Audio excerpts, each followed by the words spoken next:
The Department of Justice has appointed federal prosecutor David Weiss as special counsel so he can oversee the botched Hunter Biden investigation run by federal prosecutor David Weiss.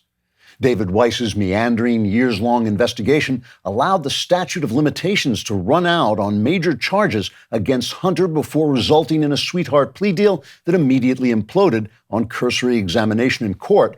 And now David Weiss has been assigned to oversee David Weiss to make sure David Weiss didn't get up to some kind of funny business.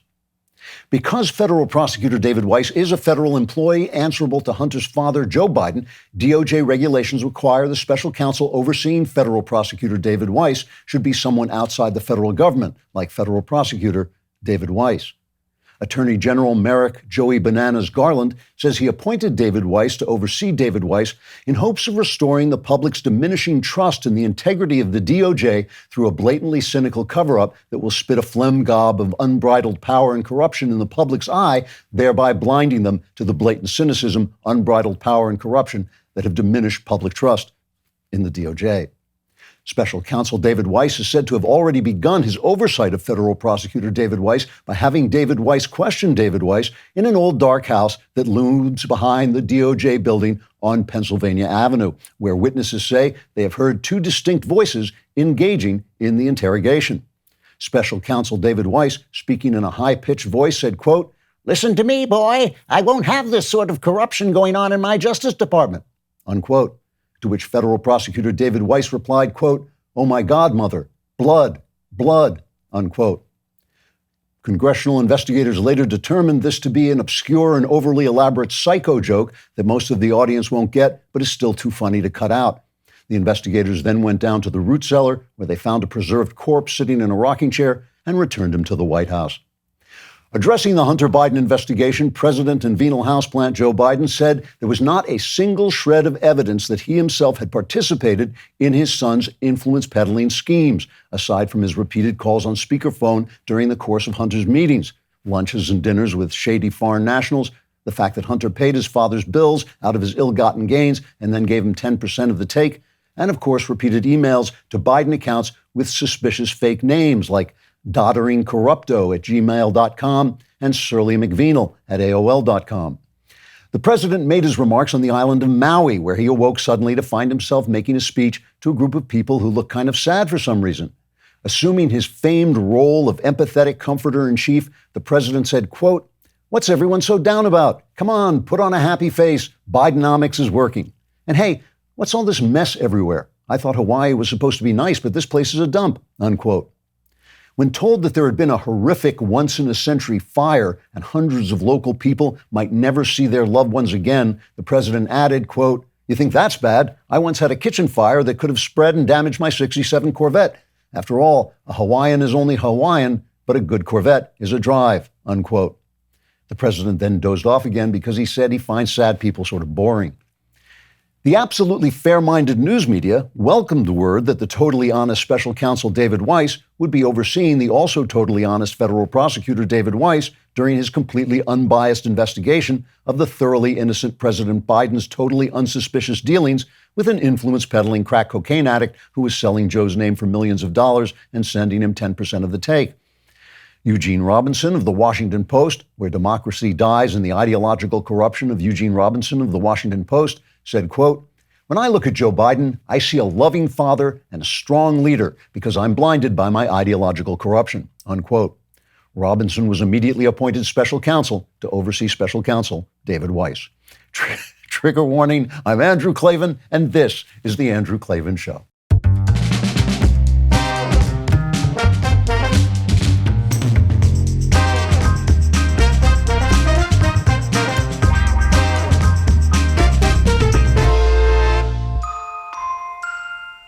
All right, here we are, laughing our way through the total collapse of Western civilization. This is a perfect time before the temple collapses, killing all the Philistines and us with them, to subscribe to Andrew Klavan's YouTube channel, my personal YouTube channel. You will get my personal exclusive material delivered straight to your home. I will come down the chimney dressed in a red outfit steal your children and leave you exclusive material. And if you leave a comment and that comment is absolutely disgusting morally and ethically, we will read it on the air because it will fit right in with the rest of our material. Today's comment is from Ray Barry, 4307.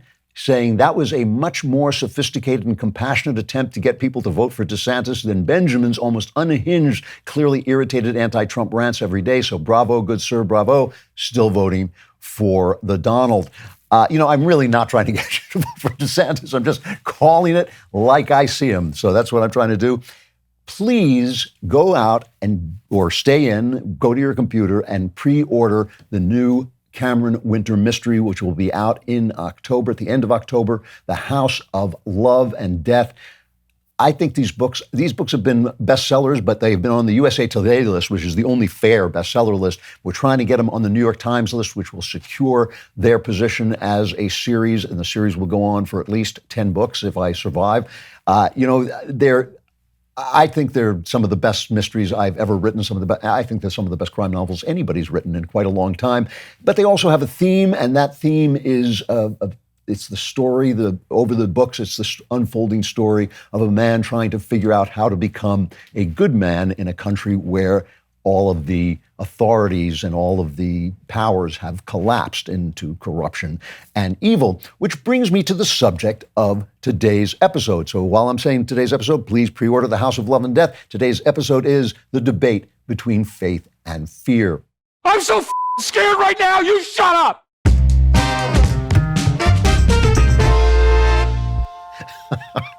We will talk today about how Joe Biden shot down Trump's plane and Putin indicted Prigozhin. And maybe it was the other way around. I'm starting to get these guys confused. Plus, who completely lost the debate. And I will tell you why all our problems are women's fault. So you know I'm a real man, like Andrew Tate and Bronze Age pervert, because if there's one thing real men can't stand, it's women. Those icky females with their smooth, shapely bodies and those faces you can't get out of your mind and all that sweetness and generosity. I hate that because I'm a real man. Booyah. When you look in the mirror, do you see dark spots? That's all I see. I just see a big dark spot. It's like being a vampire. But you may have dark spots on your face or skin. They're not going away on their own. You need help from Genucel's Dark Spot Corrector. The Dark Spot Corrector has not one, but 3 cutting-edge ingredients. It goes to work fast on sunspots, dark spots, liver spots, and even old discoloration, both on your face and hands. You'll be amazed at how quickly you'll see results. You can now enjoy the sun, the beach, barbecues without embarrassing spots. With Genucel, you'll see the results or your money back, no questions asked. Go to Genucel.com/Klavan right now. Get your dark spot corrector with the new Genucel most popular package and say goodbye to those pesky spots tomorrow. They're offering free shipping, free returns, and the best luxury skincare you've ever used, all at 70% off. All orders will also include a mystery luxury gift while supplies last. That's Genucel.com/Klavan. I know you're saying, ooh, that sounds so good, but how do you spell Klavan? It's Klavan. Klavan, there are no easy things.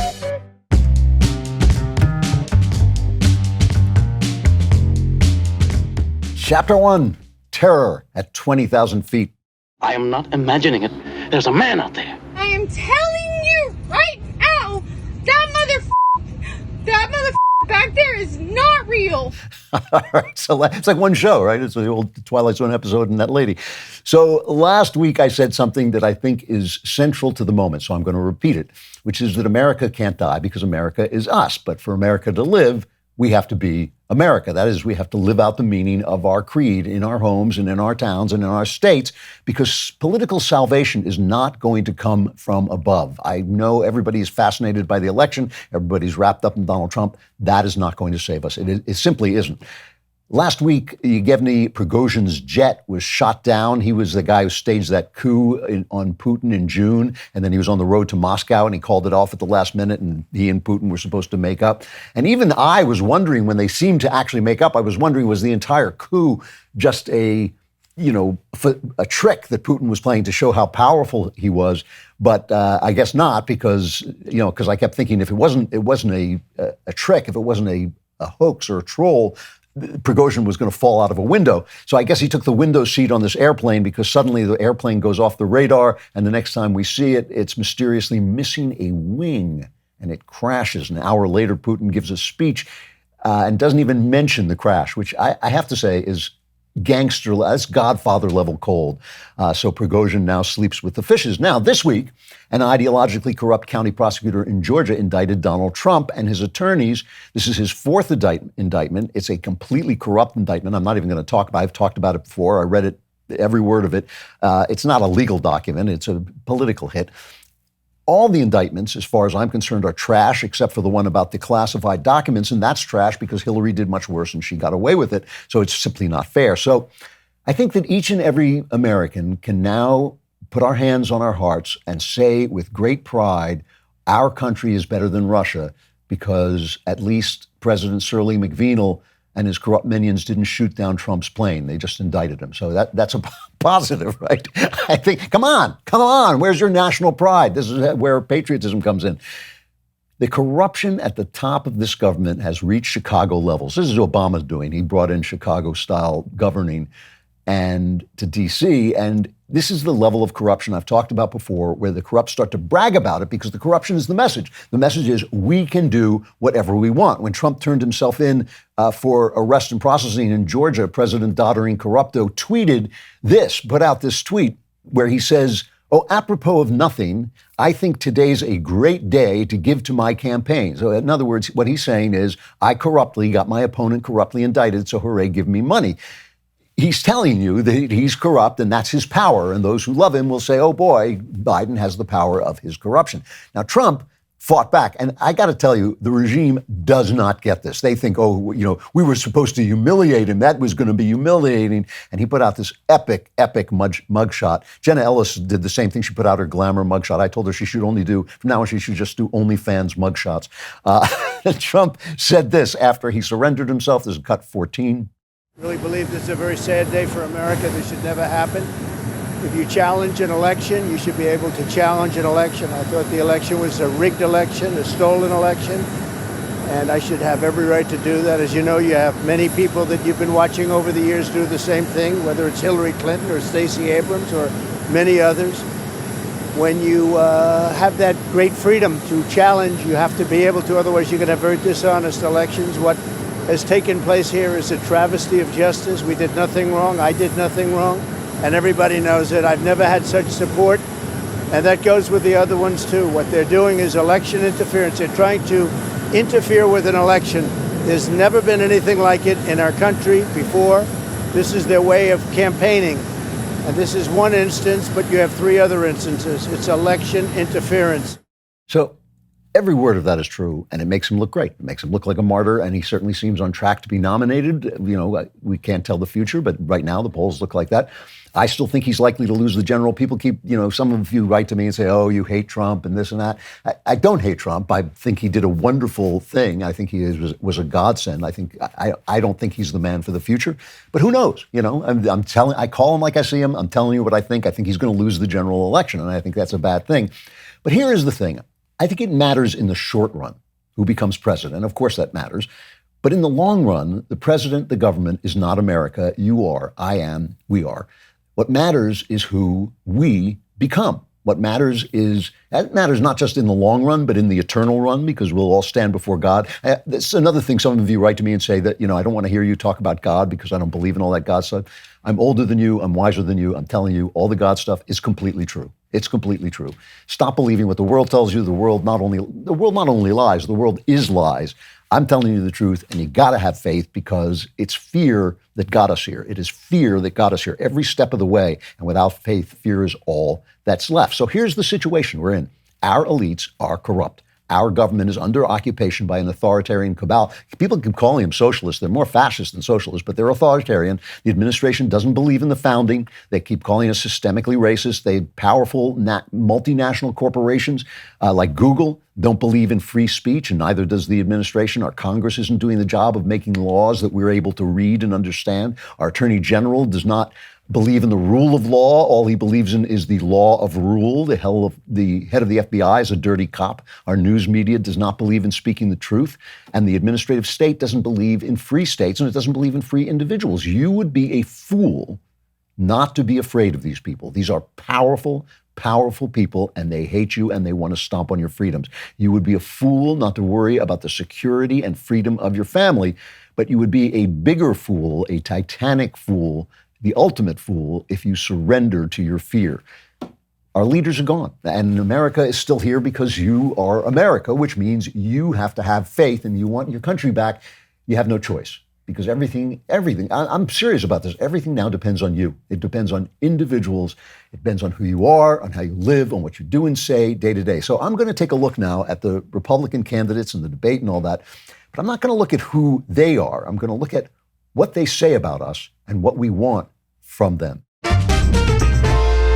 Are you a few years, or like me, several centuries out of school and wondering, what the heck did I even learn and what was the point? And where am I? You might think to yourself that you don't have the time to learn something new. If that's you, know this. You're not alone. It's not too late. Since 1844, I was there. Hillsdale College has been providing education in faith, freedom, and character. They've taken some of the core classes they teach on campus and made them available for free online for anyone who wants to learn. That is right. They're free. There are 39 free courses to choose from, ranging from the U.S. Constitution, the Book of Genesis, I didn't have to take that, I was there too, to free market economics. They're easy to follow and they're self-paced, so you can start whenever you want. In fact, you can start right now. It's everything you need all in one place with no long-term commitment. Let Hillsdale College be your guide. Learn when and where you want. Go right now to hillsdale.edu/Klavan to enroll. There's no cost. It's easy to get started. hillsdale.edu/Klavan to register,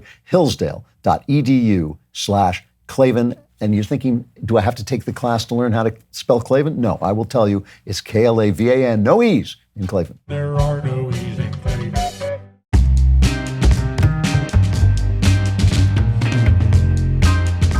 Chapter 2, Debate Destroys De-Santis. It's delightful, it's delicious, it's delectable, it's delirious, it's dilemma, it's the limit, it's deluxe, it's the lovely. All right. I play that because the debate was to end of DeSantis. I'm not predicting the future. DeSantis' polls have gone up after the debate in Iowa, gone fairly sharply up. But no one else is saying this, so maybe I'm wrong. But I thought this debate was the worst thing DeSantis has done so far. And I think he's going to lose unless he makes radical changes. If I could crown the next president of the United States, like the Pope used to crown kings, it would be DeSantis. I think he's the best man for the job, and I believe he'll be president one day. But there were 2 minutes that I think just put the mark of Cain on this guy if he does not turn himself around. One was when Bret Baier asked who would support Trump if he was the nominee, and you can see, if you're watching, you can see it, people raise their hands, and DeSantis looks around to see what the basic opinion is, and then he raises a hand. People were saying, well, it's no big deal. That's a big, big deal. You've got to know who you are. I don't care what his answer is. I don't care if he says he'll support him or not. He can make his, I will listen to his argument. Let him make his argument, but you got to know it, and you got to say who you are. That's what integrity is, and that is what we're looking for from our leaders, because that is what we are looking for from ourselves. A lot of, well, let me play the other moment that I think was really bad for him. This was about January 6th and whether Mike Pence had done the right thing by allowing the votes to go through. There's cut 3. Do you believe that Mike Pence did the right thing on January 6th? So here's what we need to do. We need to end the weaponization of these federal agents. But that's not I the will do that. question. That's not the question. I know, but here's the thing. You can answer the this question. election is not about January 6th of 2021. It's about January 20th of 2025. Again, I am telling you that mofo is not real, right? I mean, look, I don't care if he thinks Pence did right. I have my opinions. If he thinks Pence did wrong, I don't care. Whatever he says, I want to know what he believes, and I want to hear him say it. You can't, it's just weaselly to do that stuff. Now, this is something that happens, I think it happens to every man at some point in his life. Every man of substance at some point in his life is going to face a moment when he thinks that he can get the gold ring, he can get the prize by becoming less than he should be. And I think we all fail in that first try, but you can come back from it if you say to yourself, gee, I never want to feel that shame again. If you say to yourself, well, I got the prize, I got the $1 million, so now that's the way I'm going to behave, then you're lost. But I think, like, if he thinks about this is that movie, The Candidate. I don't know if you ever saw that Robert Redford movie. He is obviously surrounded by consultants, and he is listening to them, and he should tell them to go away. He's just done a great job as governor. He should go out there and say what he thinks. And if people don't like him, then they won't vote for him. And that's not the end of the world. The end of the world is when you cease to be yourself. Now, a lot of people are saying Vivek won the debate, and I actually don't agree with this. But that's what they like about him. He said stuff when a kid from YAF asked him about climate change. He said stuff like this, cut 5. No, I didn't raise a hand. Let us be honest as Republicans. I'm the only person on the stage who isn't bought and paid for, so I can say this. The climate change agenda is a hoax. The climate change agenda is a hoax. And we have to declare independence for it. And the reality is, the anti-carbon agenda is the wet blanket on our economy. Now, this stuff about everybody's bought and paid for, that's garbage. He acted like a child with that stuff, with the kind of jabs, and he was the only independent, and he was the funny looking guy. It was just that part was just awful. But the part about climate change being a hoax, that's a fact, Jack. I mean, that is that is the real thing, and they are not just destroying the economy with it, they are turning the economy into a fascist economy where corporations, ostensibly free, have to do what the government says to get their hands on that sweet, sweet green energy money. And it's affecting all of Europe. It's affecting, and it's not just here. That thing that was sold to us as the Inflation Reduction Act is in fact the Green New Deal, and is pouring all this money into this bogus stuff that cannot possibly create the energy we need and ignores the facts. I mean, this is Bjorn Lomborg is the one person on this I actually trust. He says that climate catastrophes are skewed to show that there's many more of them over the last century. But when you measure the deaths, which is the important thing, large-scale deaths have been consistently recorded. The disaster database death toll is very close to official estimates. Over the last a century ago, almost 500,000 people died on average each year from storms, floods, droughts, wildfires, and extreme temperatures. Over the next 10 decades, global annual deaths from these causes declined 96% to 18,000. In 2020, they dropped to 14,000. The more money we have made because we're using fossil fuels, the more places get built, the more buildings there are. So there's more populated places that get hit by storms. But there's also more power to build better buildings. There's more power to protect people. People are dying less because of the climate. The climate is not going to blow us away. This is simply a means of scaring you into taking control. And the people who actually, people who speak these truths that we all know in our hearts are the people we turn to, because it means they are at least saying what they think. If you believe in climate control, in climate change, and that climate change is a catastrophe, you should say it. It's up to us. See, who are these people afraid of? They're afraid of us. They're afraid of losing our vote.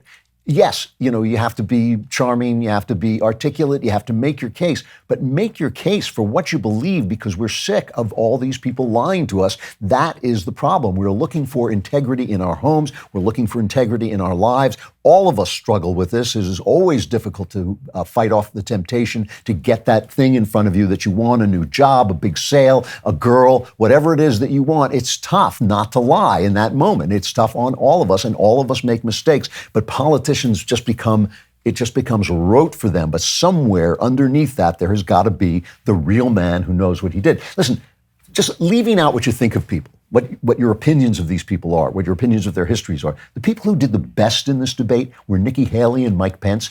They're never going to win, and they're never going to, I'll tell you why in a minute, and I know many of you hate Mike Pence and all that stuff, and that's fine, but I'm just saying they came to say what they wanted to say, and they said it. And when Nikki Haley took Vivek down on foreign policy, she was absolutely right. This is the problem with Vivek. He says a lot of things that I agree with, and he's incredibly smart and incredibly articulate, but when he actually tells you his policies, they're ridiculous. And this is how Nikki Haley hit back against him. And she was right. It's cut 11. A win for Russia is a win for China. We have to know that. Ukraine is the first line of defense for us. And the problem that Vivek doesn't understand is he wants to hand Ukraine to Russia. He wants to let China eat Taiwan. He wants to go and stop funding Israel. You don't do that to friends. What you do instead is you have the backs of your friends. Ukraine is the front line of defense. Putin has said, if once Russia takes Ukraine, Poland and the Baltics are next. That's a world war. We're trying to prevent war. Look at what Putin did today. He killed Prigozhin.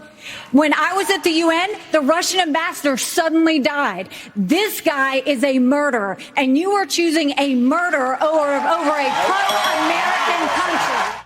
Now, what I like about this so much is that Nikki Haley knows that a lot of Republicans don't want to be in Ukraine. And they're saying, why are you spending money over there? It's another endless war. Why are we in these endless wars? My personal opinion is we did the right thing going in Ukraine, but we're doing it in the wrong and incompetent way. I'd rather we didn't do it than do what we're doing, which is the usual thing. We're fighting to lose. We're building another Vietnam, another Afghanistan by sending them stuff, but not sending them enough stuff. I don't want to see a single American die for Ukraine, but I think we should help them win if we can, because I think Nikki Haley is right. You know, these things do come to your door eventually, and Russia and China are the same thing, and Russia and China are also Syria, and these are things we're going to have to fight. That time is coming. I'm sorry. I wish we could all huddle in our shells. But even if you disagree with her, you got to admire her for coming out and saying what she has to say. And this is what I admire about her. Here is the problem with both Nikki Haley and Mike Pence and a lot of other people on the stage whose names you can't even remember. Here is a cut 6 when Vivek is talking about, you know, the fact that the government is so corrupt and people can't live out the American dream, and Pence and he get in this squabble. It's cut 6. We don't have an identity crisis, Vivek. We're not looking for a new national identity. The American people are the most faith-filled, freedom-loving, idealistic, hardworking people the world has ever known. We just need government as good as our people. Well, Mike, I think the difference is you might have, some others like you may have on the stage, it's Morning in America speech. It is not Morning in America. We live in a dark moment, and we have to confront the fact that we're in an internal, sort of cold cultural civil war. You are and we have to equating the recognize American that people with the failed government in Washington, D.C. We just need government as good as our people again. So let me just finish addressing that slogan, because I don't know what that slogan means. We need to shut down the administrative state. That's actually how we translate it. Crime has been on the rise. See, here's the thing. That moment tells you everything about why guys like Mike Pence and Nikki Haley are not going to put their numbers on the board that they need. That moment that Pence is talking about is gone. That old Republican moment is gone because the old American moment is gone. They're using the Justice Department to indict their political opponent. They are taking over businesses and forcing them to go woke, basically coercing them into going woke. They're lighting up the White House with rainbow flags. This is not a moment for new. It is a moment for new policies. I mean, Pence isn't wrong. We need a better government. Of course, that's true. But he's wrong that we can be led out of corruption by simple policies. We need to reform a broken system. And then when Vivek talks about the administrative state, he is right. We saw Trump come in and the entire force of the government ignore what he wanted to do, the policies that he wanted to put in, oppose what he wanted to do, thwart what he wanted to do. That's not how the country is supposed to work. That was the voice of the people that got him elected. According to the Constitution, you do what the executive says to do. But they're saying no. Joe Biden is going out and saying, I'm going to fix the student loans. I'm going to pay off the student loans after the Supreme Court said it's unconstitutional. And people are actually on TV saying, well, don't pay attention to the Supreme Court. They're not a real Supreme Court. These guys have lost the plot of America. And yes, Pence is right. We need a better government, but you have got to go in there and do a purge. You have got to close down the Department of Education. You've got to close down the EPA. These places have got to be shrunk and shrunk and shrunk again. These people have to be thrown out onto the streets and their Rolodex thrown away and burned. You know, this is a true moment of crisis, not because, of course, because of policy. Of course, policy matters. But there is something structurally wrong with the government right now. Not only are the elites corrupt, but the Congress isn't doing its job. So the thing is, we're in a relationship with these people. They're afraid of us. They're afraid if they say what they believe and what they'll really do, that we won't like them and we won't vote for them. And they're right. If we don't like their policies, we won't like them and we won't vote for them. But what we hate about them is when they can't actually say what they mean. You know, I admired Nikki Haley when she said, look, you can't pass an abortion ban, and because we don't have 60 votes in the Senate, that's just the truth. But I want to know, I don't want to hear just I'm pro-life. I want to know what she thinks where we think ultimately this is going. the abortion thing is going? Is it something we want to handle federally? Is that your policy? Just tell me, explain it to me, tell me your logic. I'm ready to trust you. I'm ready to believe you. But if you're going to look around to see whether you should raise your hand and whether everybody else is raising your hand, if you're going to say, oh, I'm not going to answer this question about January 6th because too many people will hate me. Everybody is worried about the MAGA people. And look, the MAGA people can be intransigent, but that's the state of play. All of us want things that we can't have by being honest. All of us. Everybody wants stuff you cannot get if you are honest and decent. In fact, the more honest and decent you are, the harder certain things are going to be. Popularity is not going to be as easy to get if you are an honest, straightforward person with integrity. Sometimes you win, sometimes we get that guy, you get a Winston Churchill, sometimes you don't. Sometimes he just has to go back into exile because the people aren't ready. But the thing is this, if we want integrity from our leaders, we have to listen. We have to have integrity. We have to let them say what they have to say. We can't just say, I'm out, I'm done. You insulted Trump. You're not loyal. That, by the way, that meme that you're not loyal if you're running against Trump, that is the most childish crap I've ever heard. This is a country, adults run for president in the country. You're not bound to Donald Trump. None of us owes Donald Trump a thing. We do not owe him a thing. So again, I'm not telling you not to love Trump. I can see where he's lovable, and I'm going to talk about him more in a moment. And I can see why he's lovable. I'm going to talk about that too. All I'm saying is these guys are afraid of us. We have to make it so at least they can speak their minds. And those who can't just have to get off the bus. Did you know that poor sleep can cause weight gain, mood issues, poor mental health, and lower productivity? Of course you did. Just look at me. Sleep is the foundation of our mental and physical health and performance in our days. Having a consistent nighttime routine is non-negotiable. If you're struggling with sleep, check out Beam. Beam's top-selling Beam Dream has a new formula. Dream contains a powerful all-natural blend of reishi, magnesium theanine, and apigenin to help you fall asleep, stay asleep, and help you wake up refreshed. Just mix Beam Dream into hot water or milk, stir or froth, and enjoy before bedtime. And today, my listeners get a special discount on Beam's delicious Dream Powder, their best-selling hot cocoa for sleep with no added sugar. Now available in delicious flavors like cinnamon cocoa and chocolate peanut butter, better sleep has never tasted better. If you want to try Beam's best-selling Dream Powder, get up to 40% off for a limited time when you go to shopbeam.com/Klavan and use code Klavan at checkout. That's shop, BEAM.com/Klavan and use code Klavan for up to 40% off. What good is it to know how to spell Beam, you're saying to yourself, if you don't know how to spell Klavan? It's Klavan.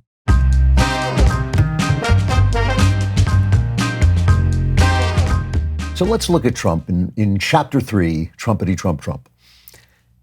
Tucker Carlson's interview with Donald Trump, which was going on basically at the same time as the debate, was amazing in some good and some bad ways. And to take a look at both is really revelatory. First of all, the last time I looked, it had over 250 million impressions, hundreds and hundreds of thousands of likes. This is the good news. This is great news. Our media is so corrupt. It's so dishonest. Their coverage of the Maui fire is it's non-coverage. It's non-coverage. The malfeasance of the mayor there, the incompetence of the police, the absolutely disgraceful lack of attention from Joe No Comment Biden, and then that disgusting speech he made about the fire in his kitchen, and the way the media covers it up. People don't even know about this, but if they don't know about it unless they're on social media, but everyone's on social media. And as long as Elon Musk is running Twitter, they're not trying to X. As long as he's running X, they're not trying to sue him to get him off X, but that truth is going to go out. Listen, I've said this for years. It's more and more true. It's like the last scene of Singing in the Rain.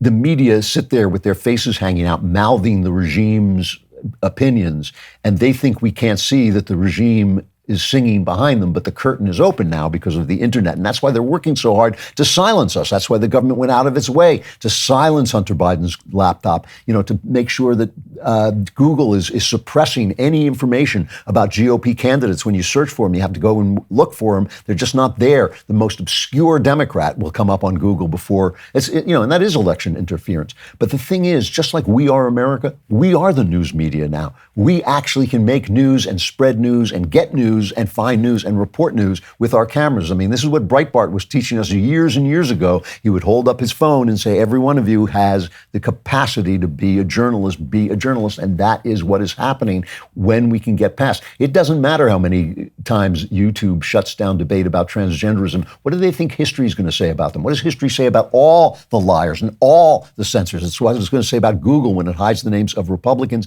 They are all on borrowed time. So good for Tucker, and congratulations to him. Fox is losing viewers, as they should, for firing him, and Tucker is building a new form of media with Elon Musk's help. Now, Trump, this is a perfect example of why people love him, because he speaks what's in his head. And this is the thing. I was saying before, it matters, of course, whether you're right or wrong, and it matters whether you have principle. But all that put aside, the first thing is you have to have integrity. You have to have the integrity to know who you are and to say who you are. And the hilarious thing about Donald Trump, this always cracks me up about him, is even when he displays the fact that he doesn't have a lot of principles, he'll say, I have no principles. He comes out, so help me, he will come out and say, I've heard him say this. He'll say, the vaccine was excellent. I can't say the vaccine was excellent because people don't think the vaccine is excellent, so I can't say it because they won't like it, but the vaccine was excellent. Like, what did you just say? It's like the fact that he can't shut up has hurt him numerous times, and it's hurt us numerous times. But it's also comically a kind of integrity. Even if you sit there and say, yeah, I have no integrity, that is a kind of integrity. At least he's not afraid to say what he thinks. And all of us, because that is what most Americans are like. You get off the coast, you get out of New York, you get out of L.A., and certainly get out of Washington, D.C., you find people are very blunt, very decent, very straightforward in this country, and Trump represents that. And because he's like that, he'll say ugly stuff about people who are beneath him. He shouldn't be saying ugly stuff about some guy who's lower down than him. But at least we say, that's what's in his head. What's in his head. Compare that to De-Santis, who would make a much better president. He will be much better at governing and has a much better chance of beating Biden. But compare him to a guy looking over to see who's raising their hands before he raises his hands. Trump would never do that. So then he speaks these simple truths, like he's talking about Biden here, is cut 8. I think he's the most corrupt president we've ever had. And he also has the distinction of being the most incompetent. And I believe both. I mean, he's both incompetent and corrupt. So and I actually believe he's compromised because China knows so much about him. They know where the money comes from. They know where it is, who paid it, and they probably paid it. Well, they do pay Penn, and he gets $1 million. I think he takes $999,000 because, keeps it a little bit under $1 million, like by $1. But he, in many ways, is a Manchurian candidate. Now, as always with Trump, he's a loose cannon. Biden was getting, I think, $900,000 from Penn, and China was making contributions to Penn. But we also know, or we're close to knowing, that Biden was taking money through influence peddling from China. So he's absolutely fair to say what he says. It's a perfectly fair charge. But here is the other thing about this, and this is the thing the press doesn't understand, and if they do understand it, it doesn't matter because they can't help themselves. The press is so corrupt and so dishonest when they sit there and tell us, there's not a shred of evidence. They actually were saying this. They were saying, Biden was just making these phone calls to Hunter at the meeting because their son had died. It was so sad, and he loves his son and all that. Come on. I mean, the guy is an influence peddling punk. He's a corrupt president. He's doddering corrupto. When the press is that corrupt, what Trump says has the force of a double-barrel shotgun. One barrel is that it's true that Biden is corrupt, and the other barrel is that it's refreshing to hear it when everyone around you is lying, when the elites are so dishonest, when the government is so corrupt. Even the fact that Trump is sometimes unprincipled, but will say that he's unprincipled, is refreshing. It is refreshing. And then there's this. This is the other thing. part of the way these dishonest people work, our now corrupt government works. It breaks my heart to talk about the government like this, because our government, government is always a pain in the neck. Government is always overreaching. Government is always doing all of these things. But government is not always indicting its political opponents. That has never happened before in this country. And this is an absolute step into deep, deep water, because how do you come back from the injuries that they are doing to the voters who love Trump when they charge him with absolute baloney? How do you come back from that injury?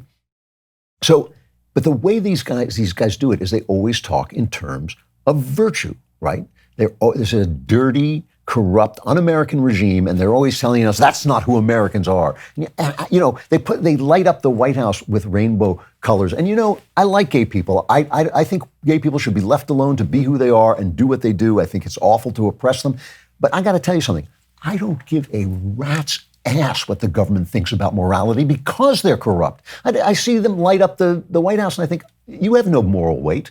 You have no moral position to stand on and talk to me about what's right and wrong.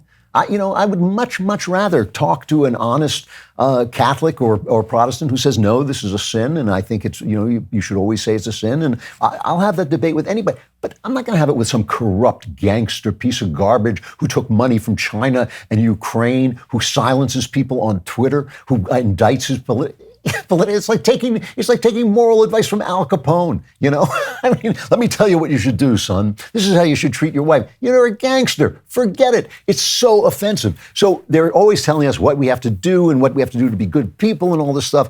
And Trump says, who wants the stuff they're selling? This is cut 9. Who wants high taxes? Who wants high interest rates? Who wants to not be able to use a gas stove?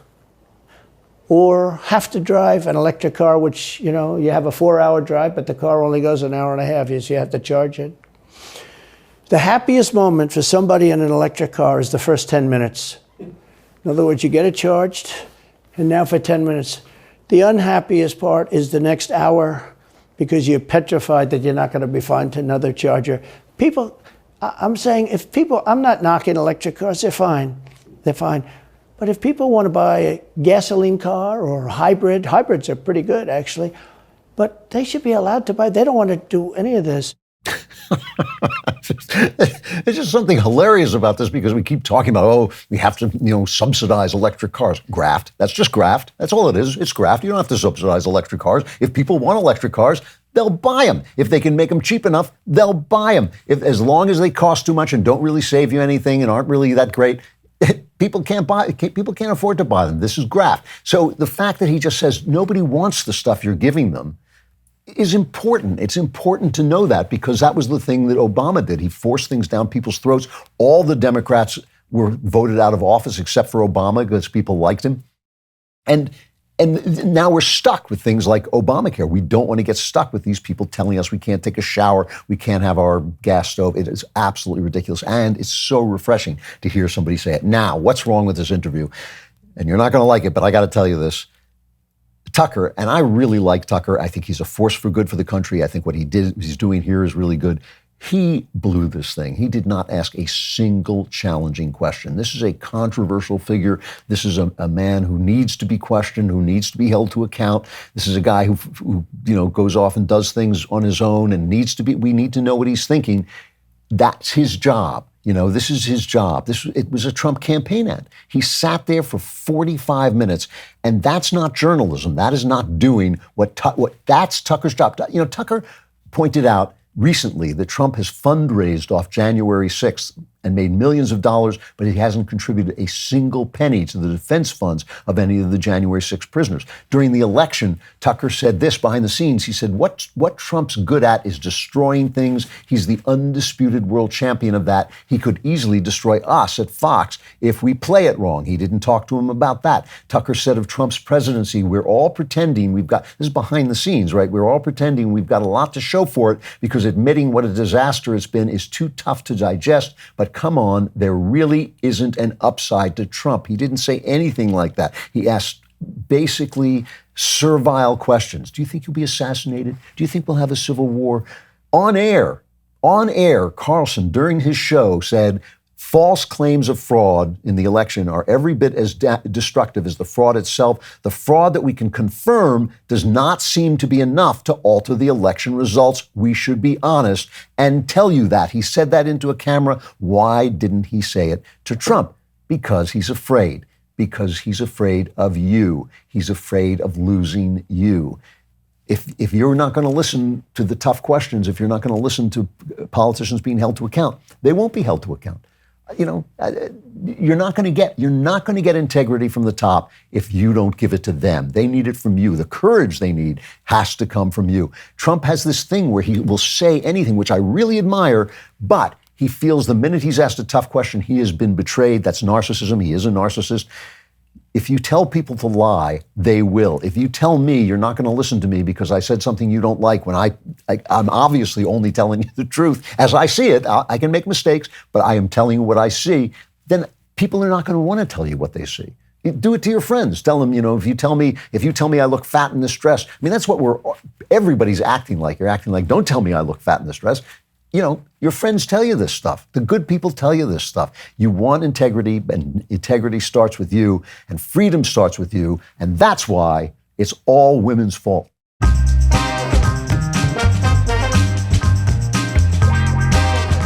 Final chapter, it's all women's fault.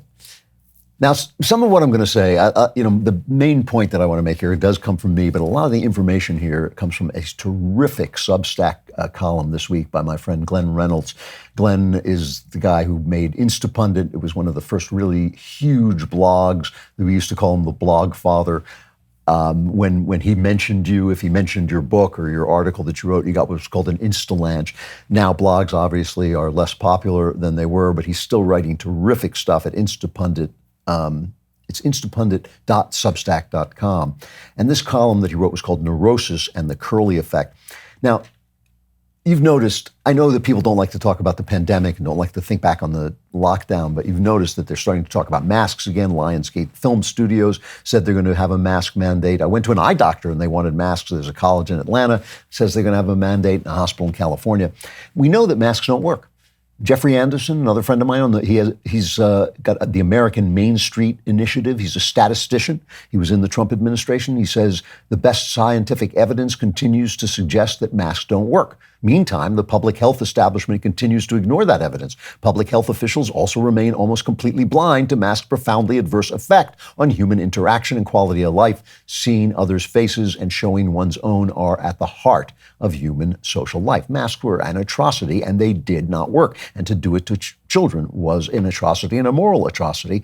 To bar people from restaurants if they didn't have vaccines, and to bar them if they wouldn't wear masks. And this country still hasn't recovered, not from the pandemic, from the idiocy of the media and the authorities and the experts. They blew it, and they have never taken responsibility for it. Now, remember, it's a virtue to be afraid. That's what they're telling you. And can you remember when Governor DeSantis, a year ago, he went into a meeting and some students were wearing masks, and he just said, take those stupid masks off. It's a great moment. That's what I mean. See, he has those moments. Those are fantastic. It's cut 13.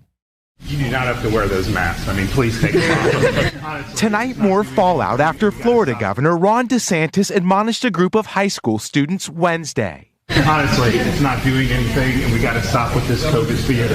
Highlighting yet again the bitter divide over face masks. So if you want to wear it, fine, but this is ridiculous. And what they represent. Eric Marshall was one of those students. I almost jumped out of my skin. I was really appalled. His mother, Dawn, who's immunocompromised, was furious by what the governor said.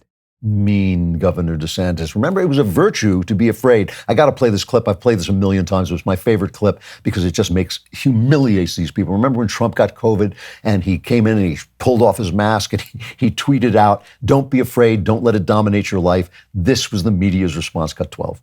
President Trump wrote on Twitter, "Don't be afraid of COVID. Don't let it dominate your life." Almost 210,000 Americans are dead. Speaking of outrageous, this outrageous tweet. Oh, my goodness, Nicole. When I saw that Trump, I literally was overwhelmed. And now we see this tweet, which is heartless. It is cruel. Jake, this is so disrespectful. I'm not even sure I can speak about this. It's incredibly disrespectful. What does that mean? Don't be afraid of it. I mean, first of all, it's a contagious disease that kills people. There's nowhere to even begin. It's gross. Don't tell your supporters, don't be afraid of COVID. Everyone should be afraid of COVID. It's okay to be afraid of COVID, and it's okay that it's dominating your life because it has dominated your life. I love them. We have nothing to fear but not fearing things. That's our media. And look, this is the problem with what Mike Pence was saying about a government as good as its people. The people were afraid. The people did shut down. They were soft. They let their churches be closed. They demanded their churches be closed. They screamed at each other on the streets. They were weak. They were puling. They let the government control them with fear. So we really need to reform the culture as well as the government. That's why when Vivek says it's a dark time, he's right about this. All right. So what does this have to do with women? Here is the great statistician, Michael Barone. And as I said, a lot of this comes from Glenn's Substack, excellent Substack column. Here's Michael Barone. In general, women are more risk-averse than men, and thus more supportive of welfare state measures and more reluctant to support military action. It's funny, people just used to talk offhandedly about a woman's fears.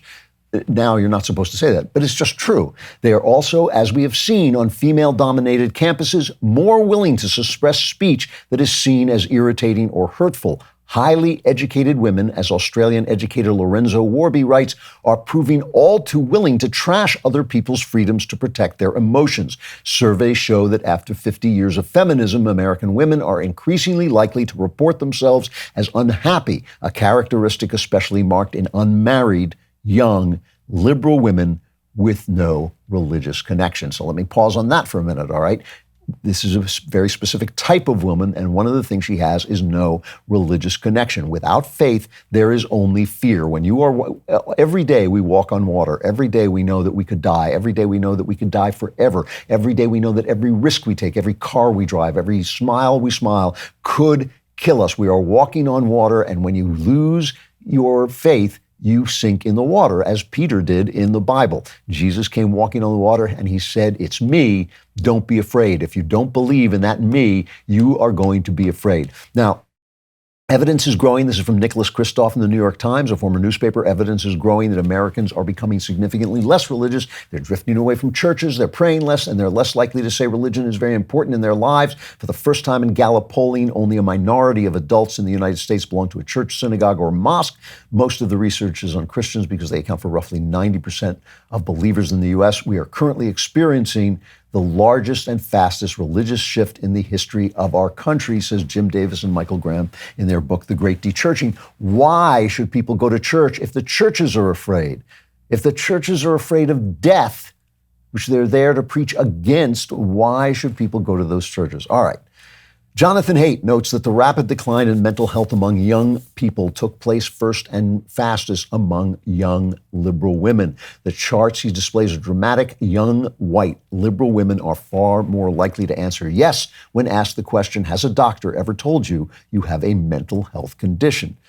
So you start to get the picture here. Women are more risk-averse, single women are more neurotic and frightened, and single liberal white women are the most neurotic. Here is Matthew Iglesias. He says, I'm increasingly convinced that there are tremendously negative long-term consequences, especially to young people, coming from this reliance on the language of harm and accusations that things one finds offensive are deeply problematic or even violent. Men don't say, I agree, I know what you're saying is true, but I didn't like the way you say it, right? That's women say that. Words are hurtful. To see threats everywhere, to tell people there are threats everywhere, threats from the sunshine, threats from the invisible diseases, threats from white supremacists, threats everywhere, fear everywhere, is to create neurotic, fearful, single, liberal women, because the liberal women are the ones who are listening. Here's Michael Barone again. Now listen to this. This is the turnaround. This is what I'm talking about. The exit poll in the almost even 2022 House race, Republicans won the popular vote 50% to 47. The exit polls show that married men voted 59 to 39% Republican, more freedom, less fear. Unmarried men also went Republican by a smaller but significant 52% to 45% margin. Married women also voted Republican by a 56 to 42% margin, which is a landslide. So why was the election so close? Because unmarried women favored Democrats 68% to 31%. Married men and married women both made up 30% of the electorate, but there are a lot more unmarried women voters, 23% of the electorate, than unmarried men, 16%. That reflects not only the fact that of longer female lifespans, but also female dominance in higher education, with women making up 60% of college. Now, finally, so you produce more neurotic single liberal women, their big appearance in the votes, and they vote for big government because they're afraid. They want to be protected. Now, Glenn Reynolds talks about what is called the Curley effect, and this is something I know about too, but I'll read what Glenn says. James Michael Curley, a four-time mayor of Boston, used wasteful redistribution, right, taking money away from the rich and giving it to the poor, to his poor Irish constituents, and incendiary rhetoric to encourage richer citizens to emigrate, to leave Boston, thereby shaping the electorate in his favor. As a consequence, Boston went down the drain, but Curley kept winning elections. This strategy is called the Curley effect. This is increasing the relative size of one's political base. This happened in Detroit. This is how Detroit died. It's happening right now in San Francisco. It's happening in Chicago. We talked to Jim Sherlock last week, the former Chicago homicide detective. Chicago is a hellhole. That means the rich move out and the poor are left. And who do the poor vote for? The guys who say, we'll give you money, we'll take money from other people and give it to you, until, like in Detroit, the money runs out. And here is Glenn Reynolds' conclusion. Making the populace, especially women, more fearful, depressed, and neurotic is undoubtedly bad for societal wealth and happiness. But does it yield votes for Democrats? Yes. Are they doing it on purpose? Who knows? But it does seem that many of the policies advocated by Democrats and the left tend to promote unfavorable mental states. You know, I often point out the difference. I talk so much about my respect for women and the importance of what they do in the world. But I sometimes point out the difference between being womanly and womanish. Womanly means all the feminine things that make the world worth living in. Women's grace, their generosity, their kindness, their sacrifice, their nurturing, their yielding. Things that we're told are bad because they're not hungry for power. And power is everything in a world where there's no God. A womanly woman walks into, you want to see power, see a womanly woman walk into a room. Watch my wife walk into a room. Feminists are always saying that women have no power. That's because nobody cares what feminists think. Nobody wants to give feminists power. A womanly woman can have almost anything that she wants. But womanish is the flip side. There's a flip side to everything, and those are feminine traits that are not as pleasant, like being overly fearful, overly emotional, overly unreasonable, overly prone to putting their sense of things over the facts, being so insecure that they don't take responsibility for their failings. Every good quality has a flip side. Those bad qualities are the qualities that come to the fore when women's lives are untempered by marriage and child rearing. Those are the things that make women womanly, just as marriage and responsibility make men manly. And everything the Democrats and feminists have done is geared toward creating that kind of frightened, lonely, unhappy woman, because that's the person who votes for Democrats.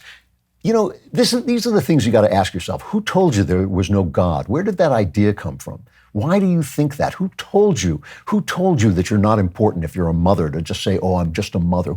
Who told you you're not the center of the world when you do that? Who told you that when you make a home for people, you're doing the most important thing in society, one of the most important things that people can? Who said it to you? Find him. Look at him. Is that the person you should be taking your ideas from? Really? I mean, what does he want? What does he gain by telling you those things?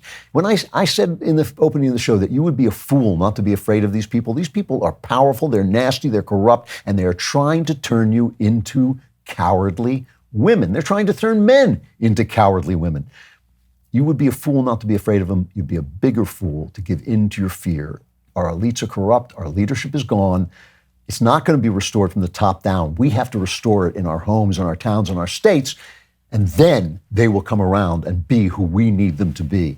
It starts with God. I'm sorry to tell you this, but without God, we can't win. With God, we won't fail. America will not die because we are America, but we have to be America. I've heard that Candace has just wrapped the 10-part series Convicting a Murderer. You won't want to miss that. It's one of our most ambitious projects yet. You might think you're familiar with the Stephen Avery case and everything that happened in Manitowoc County. This is especially true if you watch Making a Murderer, but it turns out the filmmakers only told you part of that story. Coming soon, Candace Owens will unveil the shocking parts of Avery's story that were omitted in the Netflix series. I'm excited to present the Convicting a Murderer trailer. Check it out. This is a collect call from Steve. An inmate at the Calumet County Jail. The man served 18 years in prison until DNA evidence cleared his name. The Two Rivers man was convicted of sexual assault in 1985, but exonerated with DNA evidence in 2003. So this is the infamous Avery lot. Now, 2 years later, he again finds himself tied to a police investigation. Accused of murdering Teresa Halbach on the Avery property. Stephen Avery's 16-year-old nephew admitted his involvement in the rape and murder of Teresa Halbach. The car is discovered just around the bend. It was just this worldwide phenomenon. I think they framed this guy. I think he intended to crush the vehicle, but ran out of time. Avery thinks the $36 million lawsuit he filed is why he's being targeted in this investigation. 1021 and 24 Main Street. Do we have Stephen Avery in custody? Netflix made millions of dollars from Making a Murderer, but the filmmakers left out very important details, mountains of evidence that you have not yet seen. The blood vial. The most egregious manipulation from the movie. Interrogations. That's when he started beating me because I told him that he's sick. Cell phones. And I saw melted plastic parts of a cell phone. Interviews. Her arms were pinned behind her head. They made Stephen Avery look like a victim. You believe your brother's guilty? I don't know if I'm a suspect. I got nothing to hide.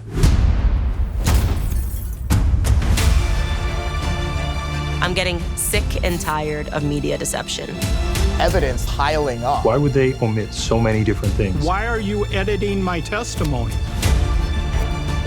I am not going to make the same mistake that the filmmakers did. Rearranging the testimony. They delete a portion of it at the end. How could they claim to care about the truth? They all know that Stephen Avery committed this crime. 911, what is your emergency? The evidence forces me to conclude that you are the most dangerous individual ever to set foot in this courtroom. To get the rest of the story, you got to watch Convicting a Murderer, coming to you early September. This 10-part series is exclusive to DailyWire Plus, so join now at dailywire.com/subscribe to get 25% off your new annual membership so you can watch Convicting a Murderer when it premieres. Trust me, you do not want to miss this.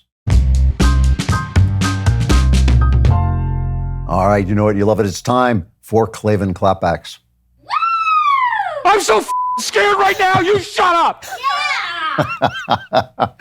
All right. From Cameron, an excellent name, oh great and sagacious bald Gandalf.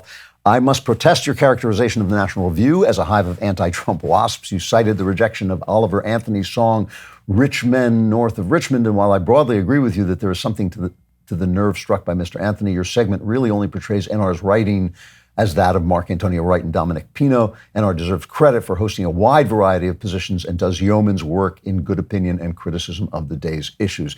All right, I'm going to give you, yes, I'm going to agree with you. I lost my temper a little bit with this. Because they've got, as long as NR has Andy McCarthy and Charlie Cook, they've got two great writers. I mean, two terrific observers and honest writers. However, this is the culture, and this is the stuff that they just get so wrong. And I didn't call them anti-Trump wasps. I said that their hatred of Trump had driven them insane, and now they hate Trump's voters. And they're just constantly insulting the people who could benefit from reading Andy McCarthy and Charlie Cook. You know, it's insulting. That song spoke into the hearts of many people. It's also a good song, I think.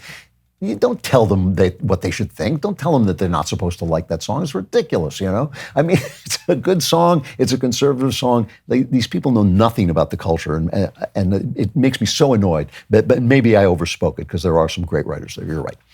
From Sarah. Hi, Andrew. My name is Sarah, and I'm a trad wife from Ottawa, Ontario. I'm a big fan of your show. I appreciate your conservative take with a healthy dose of humor. I was listening to Ben's episode of The Search with you recently. You were discussing how the intellectual class needs to have some humility and recognize the strengths of other people. You commented that a woman with a baby at her breast knows more about something that you will never know anything about. I was quite literally nursing my youngest son as I listened to this, and it resonated with me deeply. It really helped me feel heard and valued for my contributions to my family and society at large. Thank you again for all that you do. It is very much appreciated. I love to hear that. Thank you. Ben was, of course, disappointed to find out there was something he didn't know. No, he wasn't. He agreed with me on the spot.